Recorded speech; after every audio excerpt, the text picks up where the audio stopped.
पनवेल शहराच्या मध्यभागी असलेल्या पुजारा टेलिकॉम मोबाईल शॉपमध्ये चोरी करून अज्ञात आरोपीनं लाखो रुपयांच्या मोबाईलवर डल्ला मारल्याची घटना 19 नोव्हेंबरला उघड झाली होती। अज्ञात चोरट्याने शटरचे कडी कोंडा कापून दुकानामधील विक्रीस ठेवलेले नवीन पेटी पॅक आणि जुने असे 23,95,000 रुपये किमतीचे एकूण 55 मोबाईल फोन चोरी करून आरोपी फरार झाला होता।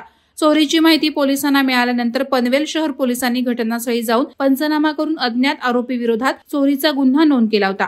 पोलीस पथकानं घटनास्थळाची पाहणी करून आरोपी येण्या जाण्याच्या मार्गावरील सीसीटीव्ही कॅमेऱ्याचे फुटेजची पाहणी केली असता गुन्ह्यातील आरोपी घटनेच्या रात्री मोटरसायकलवरून घटनास्थळ परिसरात वावरत असल्याचं दिसून आलं।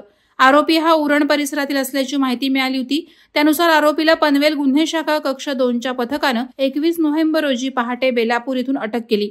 आरोपीची तपासणी केली असता आरोपीकडून पोलिसांना मोबाईल मिळाले। हे मोबाईल कोणाचे आहे त्याची चौकशी केल्यानंतर हे मोबाईल चोरीचे असल्याची कबुली आरोपीने दिली।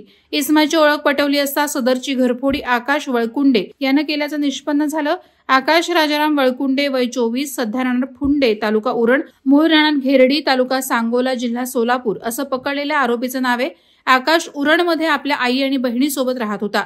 सध्या आकाश इलेक्ट्रॉनिक इंजिनिअरिंगच्या 3ऱ्या वर्षात नवी मुंबई परिसरातील एका नामांकित महाविद्यालयात अभियांत्रिकीचे धडे गिरवत होता। मात्र हे धडे गिरवताना आकाशचा निर्णय चुकला आणि आकाश पोलिसांच्या जाळ्यात अडकला।